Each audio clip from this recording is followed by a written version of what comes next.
Guys, just wanted to make a very quick video to talk about sales rank for Amazon FBA and using CamelCamelCamel. My name's Katharyne Shelton from Treasure Hunting with Katharyne.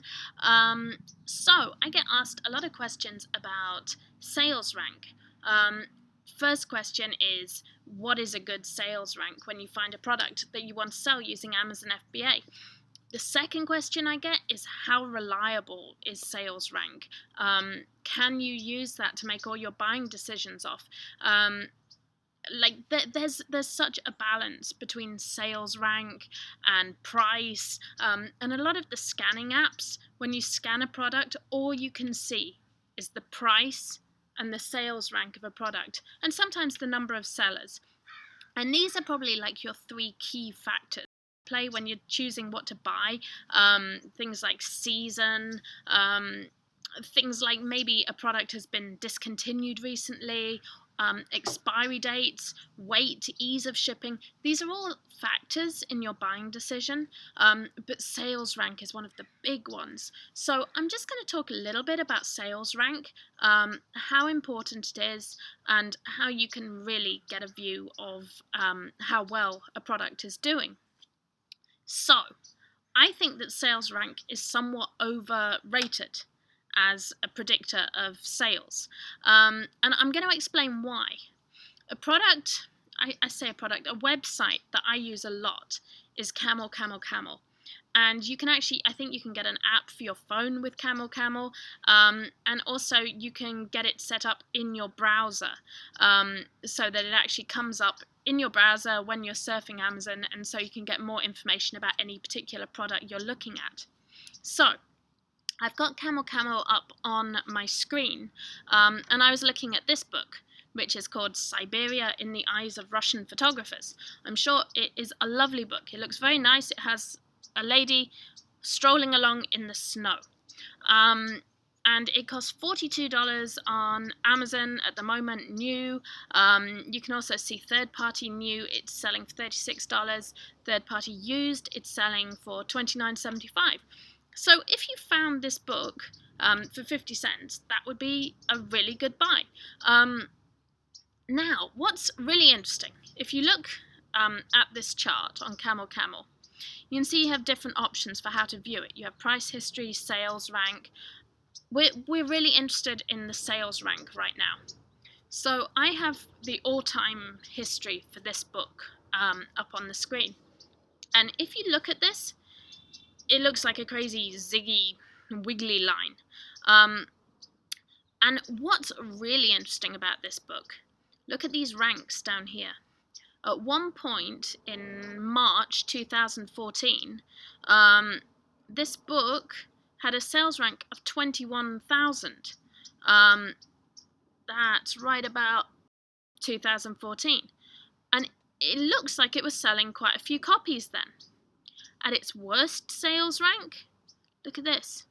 It was down to 1.6 million. So this is kind of interesting. If you had been making a buying decision in March, you would probably have said, this is a great book, this is an amazing book, I'm going to invest very heavily in this book right around here.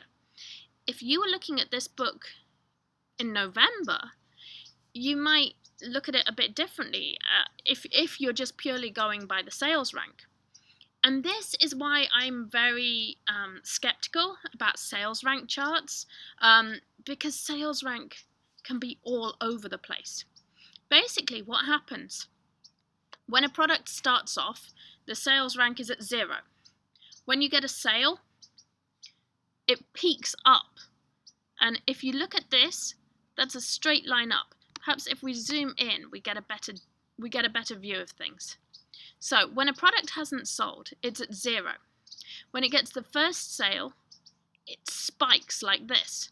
And here it spiked from, I don't know, 1.6 million to 300,000 just through one sale.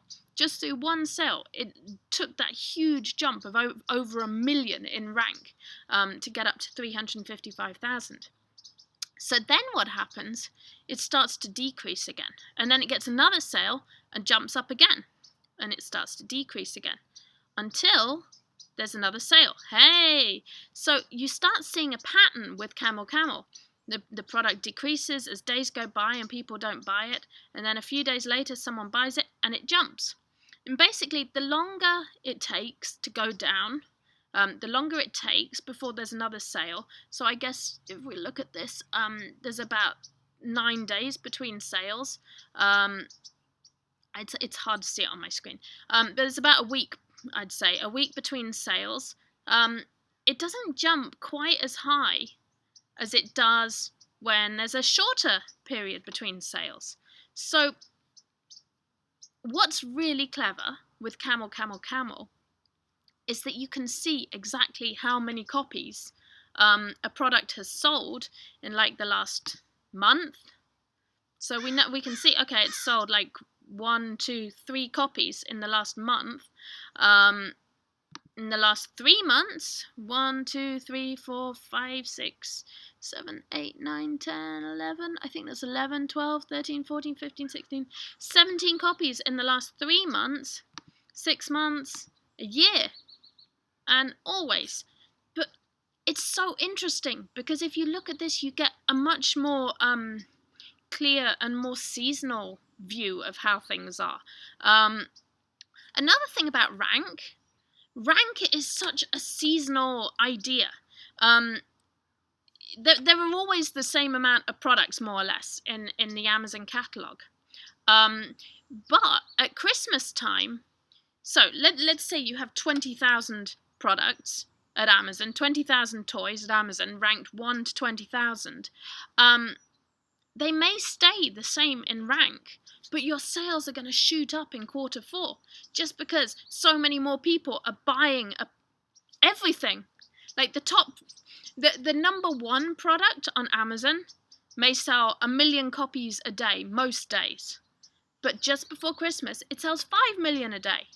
So the 20,000th most popular product, like a product say in toys that's ranked 20,000, that may sell, say, 10 units a day, and this is just a made-up figure. I'm not saying it sells 20,000 a day, or what did I say, 10 a day. A 20,000 ranked product doesn't necessarily sell 10 a day, but let's say, for example, that it does. So in March or April, that product may sell 10 a day. Right before Christmas, it may stay ranked at 20,000, but it may sell 50 a day, just because people are buying 5 times as much stuff. So the rank is always proportional to the season and to the amount of sales going on at Amazon at any given time. So my answer is I wouldn't rely very heavily on rank charts. I don't take a lot of notice of them. I'm not really interested in what it's kind of meaningless. Okay, this product's in the top 20% of toys in Amazon. That's fine, but that doesn't really tell you anything. Whereas if you actually go and look at CamelCamel, for example, this gives you a much more precise data. You can see really how well it's selling over the course of the last month, over the course of the last year, which I find much more helpful information.